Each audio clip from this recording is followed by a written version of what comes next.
quedé marcado cuando entendí esa santidad y cómo debo vivir mi vida cuando se trata de la santidad de Dios. Sé que todo eso ha sido una fuerza motora en su ministerio y en su vida, y me gustaría preguntarle por qué piensa usted que ese es un tema tan importante en la vida de la iglesia hoy, algo que no escuchamos con frecuencia. Miguel, hace varios años atrás alguien me preguntó cuando comenzamos inicialmente nuestro ministerio Ligonier, ¿de qué conoces tú algo que el mundo secular no conoce? Y pensé por un segundo y respondí al decir, creo que la respuesta a esa pregunta es, ¿quién es Dios? Sé que toda persona en el mundo conoce que Dios es porque Él se ha revelado a sí mismo a toda persona, pero realmente no sabemos quién es Él, no conocemos su persona, no conocemos su naturaleza, no entendemos su majestad trascendente. Y después el hombre procedió a decir, bueno, ¿qué es lo más importante de lo que tú conoces que la iglesia no conoce? Y le dije, eso es fácil, ¿quién es Dios? Y mencionaste que fuiste despertado mediante ese estudio de la santidad de Dios a una dimensión diferente de entendimiento, pero que ya había sido regenerado por el poder del Espíritu Santo. Y cuando miro atrás a mi propia experiencia, es parecida a esa. Es casi, pero no idéntica a una segunda conversión para mí, el descubrir la persona y naturaleza de Dios Padre. Y en cierta manera sucedió en un sentido gradual mientras que estaba estudiando teología en la universidad y en la filosofía, estudiando el pensamiento de los grandes titanes de la fe cristiana, hombres como Agustín, Anselmo, Lutero, Calvino, Edwards y otros de esa categoría. Me di cuenta de que aunque estos grandes teólogos diferían en pequeños puntos aquí y ahí, todos estaban en unísono en un sentido abrumador de entender quién es Dios Padre. Es absolutamente, recuerda, es Dios Padre quien envió a su Hijo a reconciliarnos consigo mismo, y somos llamados cristianos, no paterianos o espiritusantianos, sino más bien cristianos, debido al ministerio que Jesús hizo a cabo a favor nuestro. Ahora, ¿por qué piensa usted que la Iglesia ha relegado la santidad de Dios a un segundo plano actualmente? Bueno, ha sido un proceso largo de colocar o empujar la persona de Dios al trasfondo, porque después de todo, el aspecto más aterrador de la teología cristiana es nuestro entendimiento de quién es Dios. Regresamos al siglo XVI, cuando Lutero estaba en la turbulencia de sus luchas como un monje en el monasterio. Y él en una ocasión hizo la observación, ¿me preguntas, ¿amo a Dios? Y Lutero dice, amar a Dios. Algunas veces odio a Dios. Porque él estaba tan abrumado por el terror del juicio inminente. Y como sabrás, prediqué hace varios años atrás en una convención de vendedores de libros cristianos, prediqué acerca del tema ¿salvo de qué? Y temía que estaría insultando la inteligencia de la gente al simplificar de manera excesiva en este mensaje, y dije que la respuesta fácil es esta: somos salvos de Dios. Y estaban en shock que año tras año yo regresaría a esa convención y la gente decía, nunca había oído eso y nunca había considerado eso, pero Lutero lo consideró, él lo entendió, él entendió que somos salvos, él entendió que de lo que somos salvos es de la ira que está por venir. Entonces somos salvos por Dios, pero también somos salvos de Dios. Así es. Y ese terror continúa en la vida de la persona impenitente y no es curada por la conversión simple. Somos los que temblamos cuando se sacude una hoja y huimos cuando ningún hombre nos está persiguiendo debido a la conciencia, si no hay ninguna otra razón. Dios no va a ser callado en su revelación a nosotros de su santidad, de su perfección, y sabemos eso. Y sabemos lo que estamos enfrentando, inclusive como cristianos, que tenemos conflicto con esa perfección de Dios. Ciertamente, agradezco a Dios por darle lo que usted nos ha entregado en términos de ese entendimiento. Y es un privilegio poder estar Bueno, aquí gracias. hablando precisamente de un tema tan importante. Usted ha pasado su vida hablando de la teología reformada, Sí. la santidad de Dios, la teología reformada. ¿Cómo usted conecta estos dos temas? Bueno, tú sabes, Carlos Spurgeon en una ocasión dijo que la teología reformada es simplemente un apodo para la teología bíblica. Y yo creo que eso es verdad. Pero sé que en algo de nuestra correspondencia tú mencionaste también leer el libro Escogidos por Dios. ¿Y qué es la teología reformada en donde expreso o explico esas cosas? Pero tuve una experiencia interesante con personas que leyeron la santidad de Dios y que también leyeron Escogidos por Dios.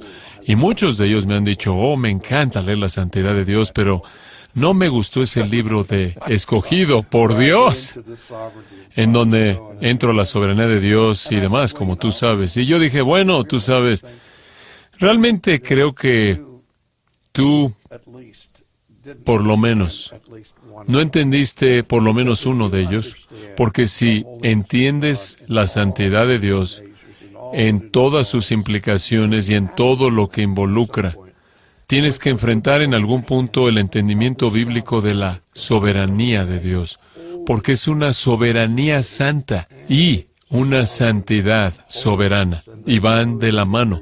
No puedes colocarlas en extremos opuestos la una a la otra. ¿Cómo definiría usted la teología reformada de manera que la gente la entienda y que al mismo tiempo contribuya a derribar las barreras que mucha gente tiene acerca de lo que es la teología reformada? Bueno, yo comenzaría con esto. Bueno, cuando yo enseñaba en el seminario y enseñaba lo que era llamado teología propia, lo cual es la doctrina de Dios y en particular enfocándose en Dios Padre, noté que si ves las declaraciones de los credos que se han escrito a lo largo de los siglos, inclusive dentro de la Iglesia Católica Romana y en todas las ramas del protestantismo, y ves su confesión de su entendimiento de quién es Dios, virtualmente son iguales. Todos decimos que Dios es infinito, Él es eterno, que Él es omnipresente, que Él es omnisciente, que Él es inmutable. Apilamos todos estos atributos de Dios de una manera en común. Y después llegas a la segunda página de nuestra teología sistemática y ves todas estas partidas de la unidad que habíamos disfrutado en la página 1. Ahora, yo le dije a mi grupo, a mis alumnos de la doctrina de Dios, yo dije, en un sentido, no hay diferencia significativa en la teología reformada entre esa teología y las demás teologías con respecto a la doctrina de Dios. Y aquí está la ironía, la paradoja. Yo dije, al mismo tiempo, tengo que decir que la diferencia más grande entre la teología reformada y el resto de las otras teologías es nuestra doctrina de Dios. Bueno, ¿cómo puede ser cuando acabo de decir que todos confesamos los mismos aspectos fundamentales de nuestro entendimiento de Dios? Yo dije, la diferencia es esta. Cuando llegamos a la página 2, no hemos olvidado lo que dijimos en la página 1, que la doctrina de Dios Padre informa toda dimensión de nuestra teología. Informa nuestro entendimiento de Jesús, informa nuestro entendimiento del Espíritu Santo, informa nuestro entendimiento de soteriología, cómo somos salvos, de nuestro entendimiento de la santificación, de nuestro entendimiento de la antropología. Todo aspecto de teología sistemática está relacionado de manera fundamental y sustancial con nuestro entendimiento de quién es Dios, y lo que la teología reformada no hace es olvidarse de la doctrina de Dios cuando ven y exploran los otros principios. Extraordinario. ¿Pudiera usted resumir para nosotros el impacto teológico del movimiento de la Reforma? Muchas personas conocen de qué manera la Reforma dividió a la Iglesia de Europa, pero no creo que estén tan familiarizados de cómo la teología reformada cambió la forma de ver la teología.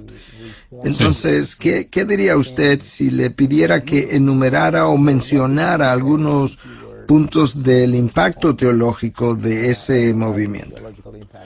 Bueno, en primer lugar yo diría, la palabra que usaría es recuperación. Es que durante la Edad Media el Evangelio mismo había caído en la oscuridad y no fue entendido por la Iglesia de manera general. Y en el primer punto, la Reforma redescubrió el Evangelio bíblico, en donde lo que es llamado el principio de la causa de la Reforma o la causa material de la Reforma fue la doctrina de la justificación. Y Lutero, claro, insistió en el principio de sola fide, que la justificación es por la fe únicamente. Y eso fue simplemente una manera corta de decir, la justificación es mediante Cristo únicamente. Bueno, y de nuevo en el trasfondo de esa batalla siempre ha estado la pregunta, ¿quién crees que eres, Lutero, tratando de corregir a la Iglesia en su entendimiento de la justificación? Cuando la Iglesia y este concilio y aquel concilio y ese papa y aquel papa ha diferido de tu postura y atravesamos por todos esos debates formales de Leipzig y Augsburgo con los teólogos de la Iglesia romana y después finalmente él fue llamado a la dieta de Worms, en donde él estuvo de pie ante el emperador y después fue finalmente llamado a dejar su posición, a abandonar su postura de la justificación. Y él les dijo, ¿revoco? ¿Quieres que diga revoco? ¿Que me retiro? Él dice, a menos de que esté convencido mediante las Sagradas Escrituras o mediante la razón evidente, no puedo renunciar porque mi conciencia está cautivada por la palabra de Dios y actuar contra esa conciencia ni es correcto ni seguro. Y en ese momento él dijo, aquí estoy, Dios me ayude, no puedo hacer otra cosa.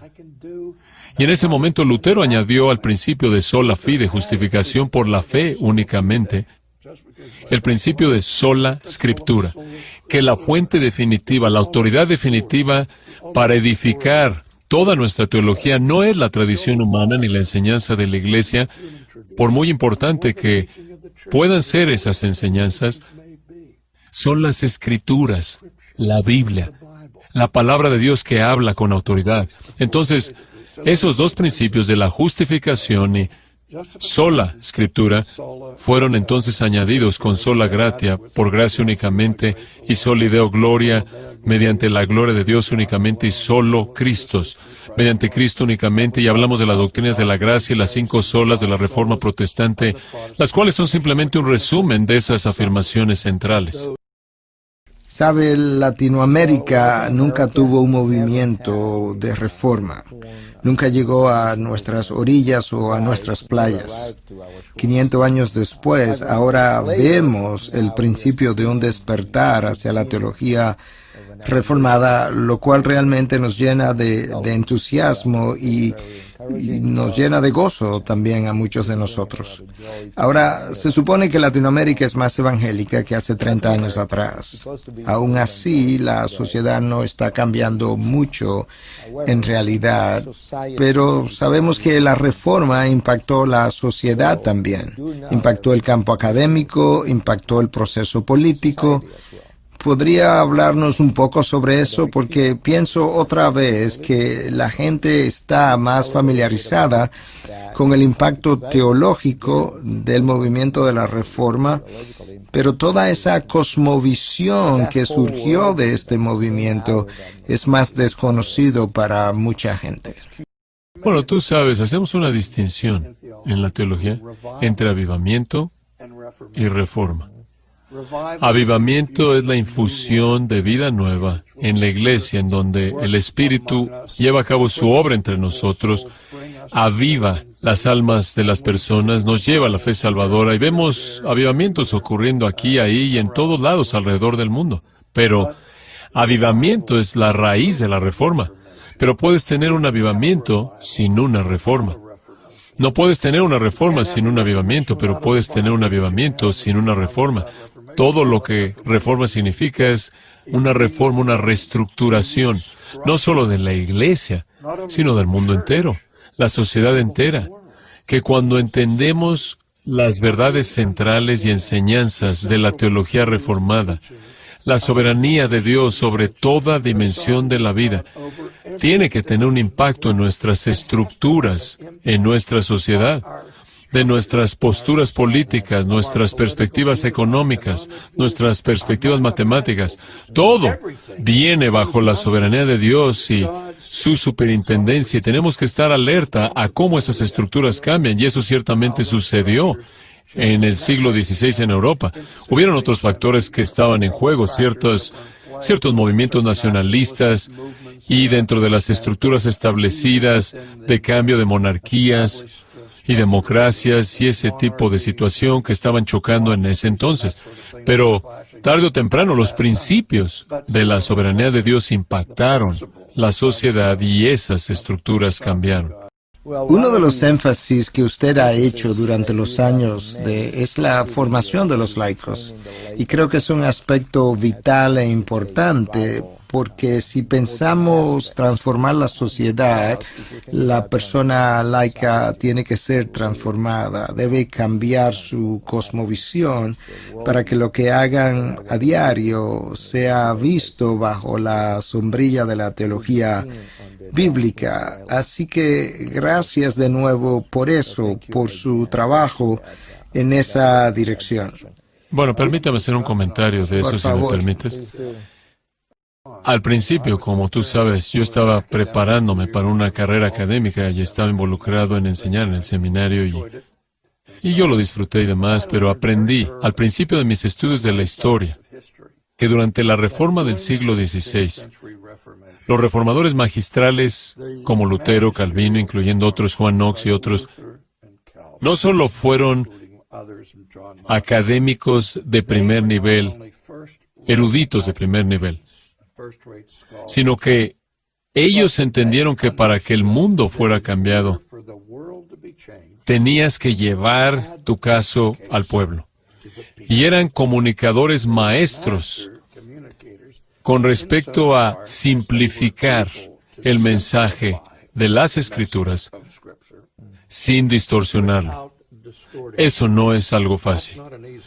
El hecho de que alguien tenga la capacidad de simplificar sin distorsionar, realmente tienen que entender lo que están diciendo, realmente tienen que conocerlo al nivel más profundo. Hay muchas personas que enseñan simplemente, pero son simplistas y hacen que la gente se vaya en todo tipo de dirección equivocada, pero los reformadores entendieron que lo que hicieron al comenzar a involucrarse en alcanzar a la Universidad de Wittenberg, comenzó a pequeña escala y después con la academia en Ginebra, lo cual llegó a toda esquina, bueno, a casi toda esquina, no a la esquina del sur, pero por lo menos a todas las partes de Europa y el Nuevo Mundo. Sabía que Calvino envió unas 14 o 15 personas a Brasil en ese entonces, pero desafortunadamente ellos regresaron y ese fue el fin de todo, debido a la Inquisición y a la influencia que España tenía en todas partes, incluso en Portugal. ¿Cree que el movimiento de la Reforma también tuvo un impacto en la manera como miramos la unidad familiar? ¿Podría decir que la forma como miramos la responsabilidad de la cabeza de la casa y de las esposas? Bueno, la unidad fundamental de cualquier sociedad es la familia. Y si estás teniendo un avivamiento a la enseñanza de las Escrituras, ¿cómo puedes perderte las implicaciones de la familia, del matrimonio, la santidad del matrimonio, la importancia de los hijos, la importancia de establecer a tus hijos en la disciplina y amonestación del Señor? Sí, de hecho, uno de los elementos más conmovedores de la vida de Lutero fue la muerte de su hija y cómo él enfrentó eso con su familia. Y también Calvino hizo un énfasis fuerte en la instrucción mediante catecismo de asegurarse de que nuestros hijos realmente están entendiendo su parte, no solo de la familia de la naturaleza, sino de la familia de Dios, que son una parte integral de esa relación. Hago la pregunta en vista de la crisis que estamos teniendo actualmente en términos de la unidad familiar y el concepto del matrimonio. Por eso quería tener su opinión en esta entrevista acerca de la importancia de esa unidad como la base de la sociedad. ¿Qué cree usted que la iglesia actual, la iglesia protestante, ha perdido de ese movimiento de la Reforma? En muchos sentidos, la pérdida ha sido los elementos mismos viscerales de la fe que lo tenemos, las doctrinas de la Reforma, y tratamos de reemplazarlos con algo que es más atractivo, que entretiene más. Lutero dijo en su último sermón que Lutero predicó antes de que murió en 1546, él dijo, Dios debe ser el peor maestro que jamás estuvo disponible en el universo porque todo mundo quiere mejorar las enseñanzas de Él. Que queremos mejorar el Evangelio, queremos mejorar los métodos. Simplemente no creemos que el poder esté en el Evangelio, en donde Dios colocó el poder.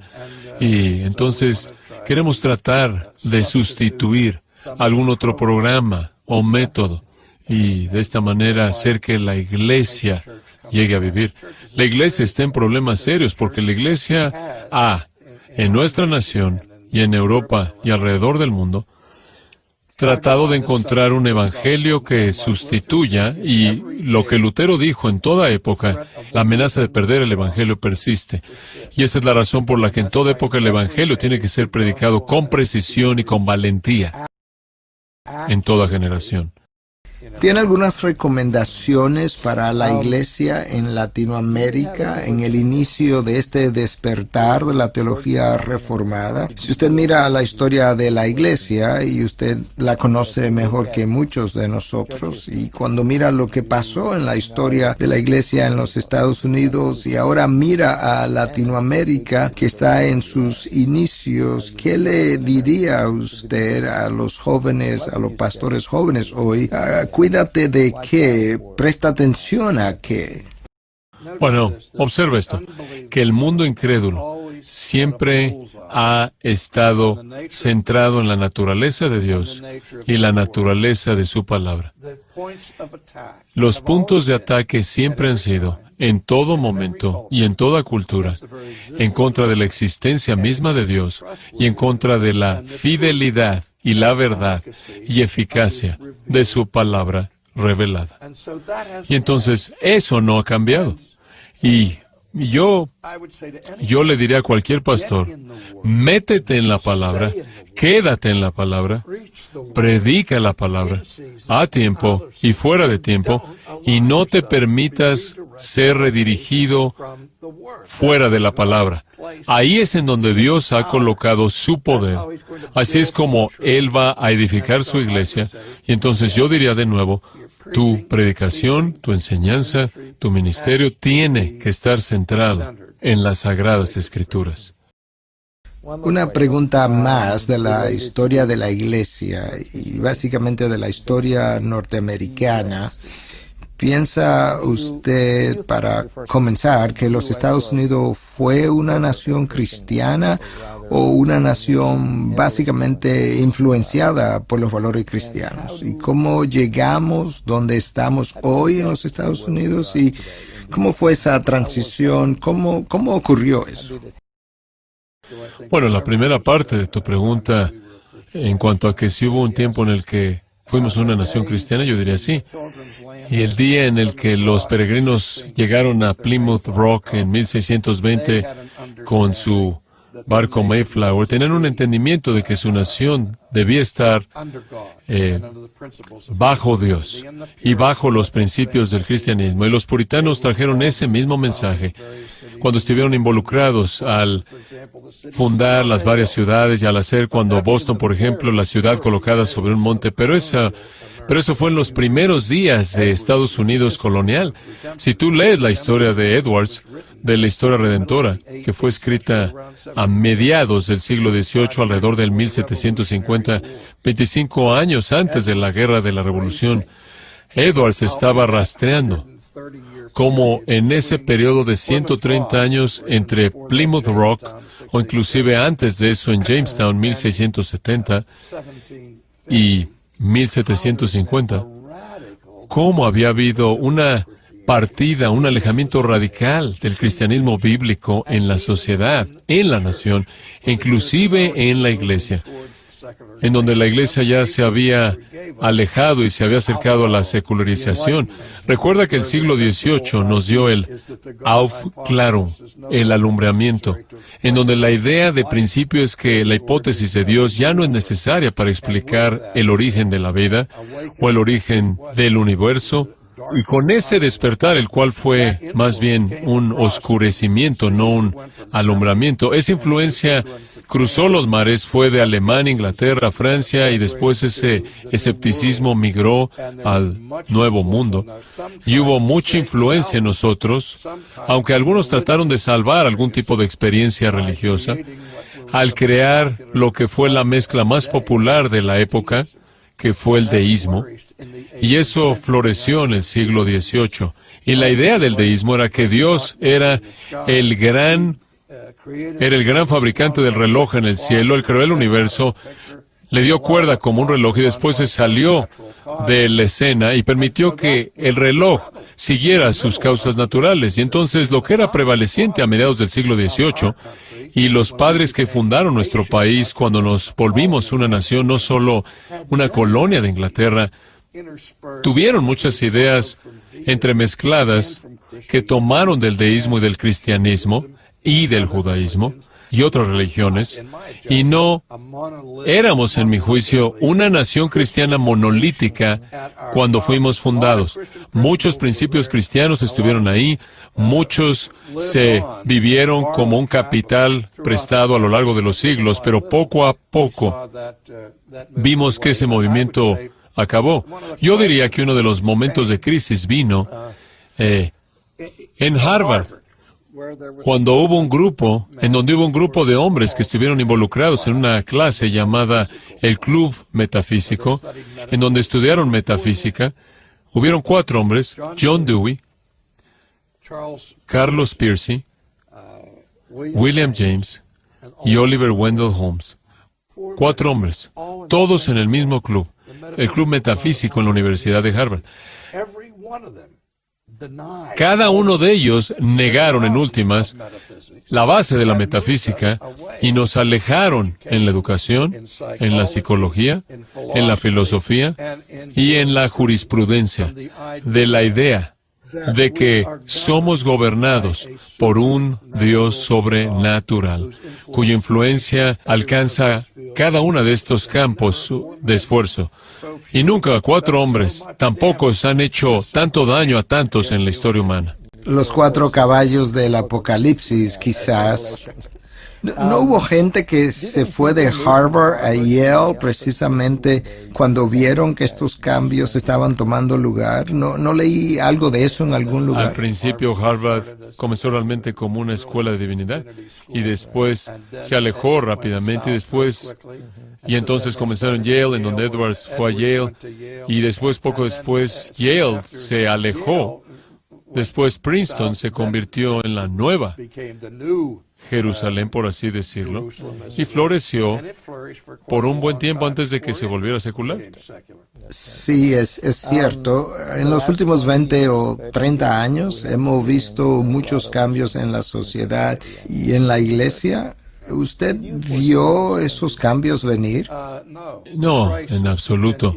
Yo vi la crisis dentro de los evangélicos acerca de la autoridad de las Escrituras que estaba por venir. Eso estaba bien arraigado. Comenzó hace mucho tiempo atrás, en el siglo XIX, inclusive en el siglo XVIII, con el advenimiento del siglo XIX del liberalismo europeo. Abraham Kuyper, cuando comenzó el siglo, dijo: la crítica bíblica se ha vuelto el vandalismo bíblico, y la Biblia estaba bajo un ataque intenso. Entonces, no me sorprendió ver ese declive de confianza en la Biblia en la iglesia estadounidense. Pero lo que no esperaba es que hubiera una pérdida tan grande de la doctrina medular de la justificación por la fe únicamente entre los evangélicos. Cuando eso sucedió, me tomó completamente por sorpresa, pero estábamos enfrentándolo en Estados Unidos en la década de los 60. Una revolución mucho más significativa que esa la enfrentamos en el siglo XVIII, buscando nuestra libertad de Gran Bretaña. La revelación fue una revelación no sangrienta, pero la diferencia fue más como la Revolución Francesa, fuera del derramamiento de sangre. La idea aquí es que el siglo XVIII de la Revolución estadounidense fue un intento por preservar nuestro estilo de vida. En la década de los 1960, la Revolución Cultural era para cambiar radicalmente nuestra manera de vivir, para deshacernos de los valores clásicos y tradicionales. Tuviste ahí el movimiento de sexo libre, el movimiento de expresión, de la libre expresión, el movimiento feminista, y todas esas cosas convergieron para llevar a cabo un cambio radical en el clima moral y los valores culturales de nuestro país. Y todavía estamos viviendo a partir de las implicaciones plenas de eso en esta nación. Me gustaría hacerle una pregunta más antes de cerrar. ¿Cree que hay un rol para la Iglesia o los cristianos en el proceso político de una nación? Y de haberlo, ¿cuál sería ese rol? Bueno, si veo las Escrituras, yo digo que, tú sabes, no estamos viviendo una teocracia como vivían en el Antiguo Testamento. Y la Iglesia cristiana nació bajo la sombra del Imperio Romano, el cual fue uno de los imperios más corruptos de la historia. Un pequeño libro que acaba de ser escrito por Mark Dever acerca de la Iglesia en la política es una respuesta muy breve y precisa a esa pregunta. La Iglesia siempre ha estado involucrada en lo que es llamado la crítica profética. Eso significa cuando ves en el Antiguo Testamento y los reyes, cuando se alejaban de la ley de Dios, fueron los profetas los que le hablaron a Acab y a los otros reyes corruptos y monarcas del día, y en muchas ocasiones a expensas de sus vidas. Viste a Juan el Bautista perdiendo su vida porque él fue crítico de la inmoralidad de Herodes y demás. Entonces, la Iglesia no es el Estado no es la Iglesia. Dios da un conjunto de responsabilidades a la Iglesia: predicar el Evangelio, administrar los sacramentos.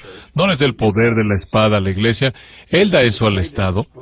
Y el Estado no debe estar llevando a cabo el evangelismo y administrar los sacramentos, pero el Estado está bajo Dios y es un ministro a Dios y le rinde cuentas a Dios por cómo legisla.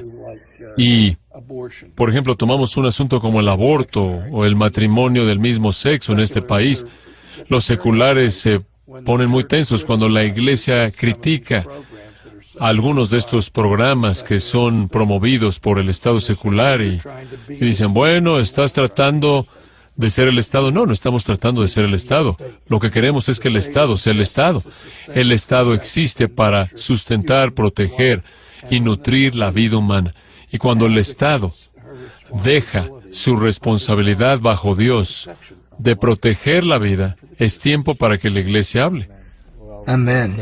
Bien dicho. Bien, gracias, Dr. Sproul. Estoy seguro de que cuando se escriba la historia de la Iglesia del siglo XX y XXI, usted será una de las personas de las cuales estaremos leyendo y aprendiendo debido a su influencia, no solo en la teología reformada, sino incluso también ayudando a los creyentes y aún a los laicos a entender lo que usted ha comentado hoy en términos de nuestro rol en la sociedad y de vivir para la gloria de Dios, mirando a Dios como ese Dios omnipotente y soberano a quien debemos rendirle cuentas. Si pudiera cerrar con una línea para decir a los pastores latinoamericanos algo que considere de importancia vital para todos nosotros en este momento de la historia, ¿qué le diría? Y con esto nosotros podemos cerrar. Haz todo lo que puedas hacer en todo aquello en lo que estés involucrado para la gloria singular de Dios. Amén, amén. Gracias. Ha sido un privilegio y un gozo, un placer y por varios años yo he soñado entrevistarle y hacerles algunas preguntas y poder expresar mi gratitud, mi eterna gratitud por esa enseñanza acerca de la santidad de Dios, la doctrina de la predestinación, la reverencia que exhibe cada vez que se para en el púlpito, cada vez que ora. Quería decir eso.